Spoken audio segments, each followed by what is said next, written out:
This one behavior caused all of my relationships to fail. This is Radical Self-Respect with Jared Mello. I have an audiobook by the same name, but we're going to jump right into today's video. And we're going to start with a quote. As long as we don't care whether a woman stays or goes, a woman may stay forever. Now, the opposite of that quote is the reason why almost all of my relationships used to fail. What do I mean? I mean, I would lose myself with women.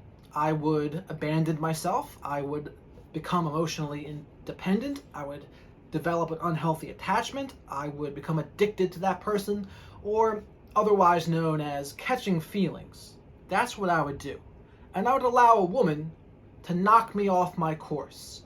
And I would have things going on in my life, but I would start replacing those things with thoughts of a woman. I would replace them with obsessing about a woman. And it would always have the same effect. And it would do three things, really. I would do the big bad three when it comes to attraction. It would be, I'd become jealous, insecure, and needy. And when I did those three things, women always would act in the same ways. They would become a little more distant. Their reply times would become longer and longer. And then they would either say, I'm not feeling it anymore, or they would just kind of ghost. And that's how it would go every single time. And it's because those three behaviors are extremely unattractive to women. It's just the way it is. But in order to have the antidote, I kind of think of it as like that Disney movie Hercules, which Disney's done a lot of bad things, which I'm about to talk about in a second. But in Hercules, they had those old women that would pull the thread tight before they killed them and cut the cord. That's kind of how we have to keep the attraction between men and women for it to last. You got to keep that cord tight. And ironically, it takes less effort to do that, to keep it tight, than you would think. So what else? How are we going to counteract this issue? Now, some people might say, oh, I'm just MGTOW monk, so this doesn't apply to me. Okay. But whether you're dating or you want an LTR, whatever it is, we still have to remain centered. We still have to be emotionally independent, or the same things will happen regardless. So whether you want an LTR or you want just to spin plates and be dating, the solutions are the same. So number one, what's the number one solution? It's we have our own life and goals that really interest us, and they occupy our thought time. We can't allow a woman to occupy too much of our thought time. We have to guard our thoughts, because when we don't do that, then we become at risk for those big negative three, the neediness, insecurity, and jealousy. We can't allow those things to happen. We have to remain on course. We got to be really focused on our goals or hobbies, just other things other than her. That's what's most important. Now, some blue-pilled alpha types, they can afford to catch feelings because they make up for it by having enough dominant behaviors in other areas. But most guys can't get away with that. They have to do the actions. And I was watching a content creator today, they're talking about the ways to find a red pill. There's the alpha way and the beta way. Most people discover it via the beta way, where they have some woman break up with them and tell them the I'm not feeling it thing, and because the dude didn't understand women. That's the beta way. I came through the beta way, I admit it. But then there's other people out there that everything they do just turns to gold with women, and they might not understand completely what they're doing, but eventually they may understand certain things. And they'll say, oh, this is just works for me. It should be easy for you, shouldn't it? It's no, not always. So the bottom line is we got to be focused. We got to have our missions. We got to have things going on in our own lives so that whether that woman comes or goes, we're good either way. That is super attractive to women. Now, the next I'm going to talk about is the antidote to jealousy.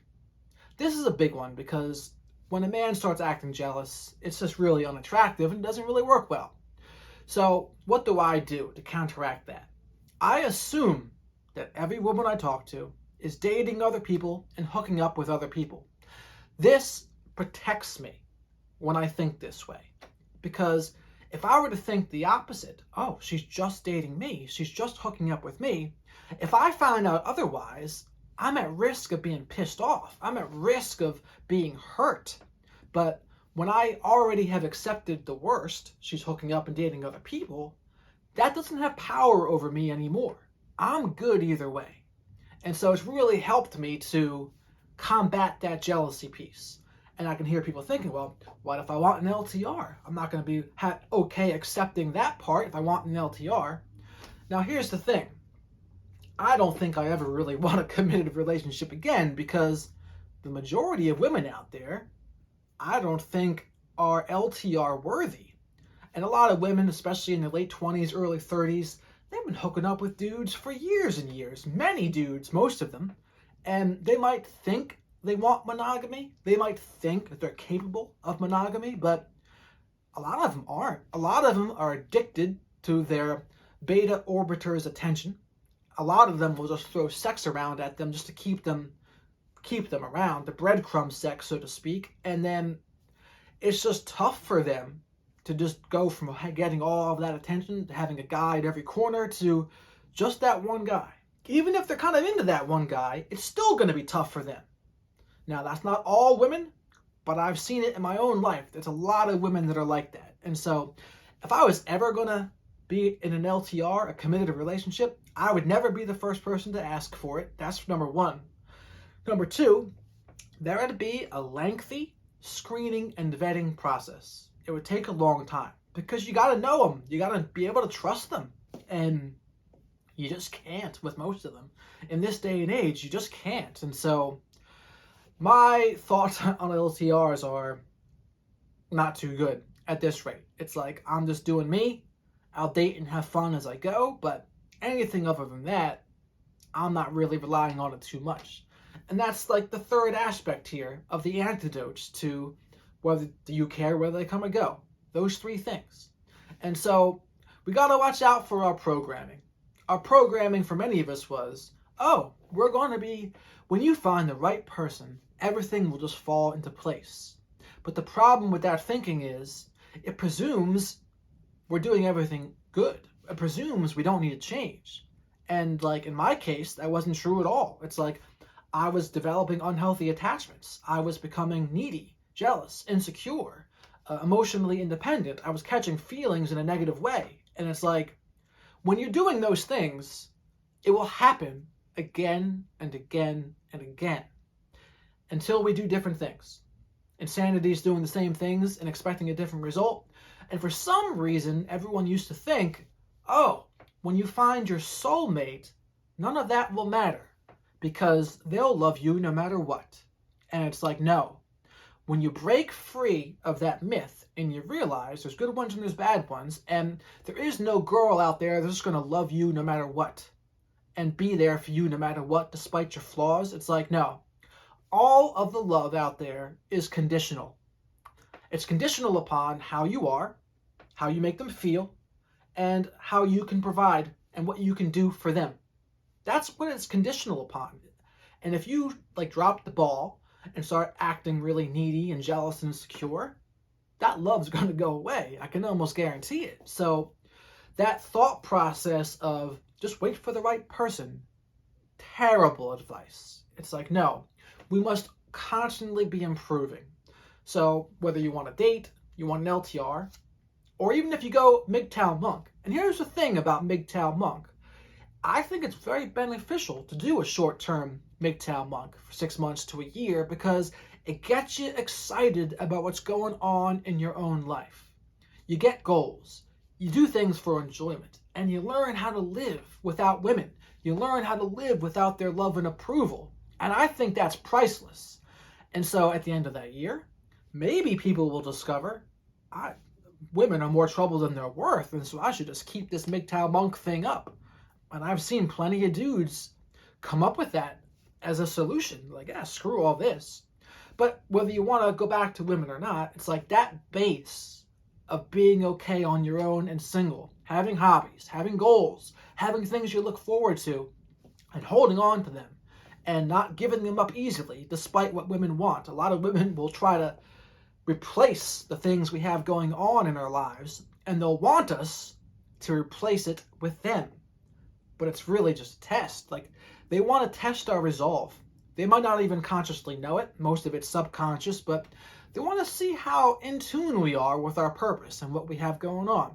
And so if you break down and say, okay, I'm going to start spending time with you more, dear, then that's a failure.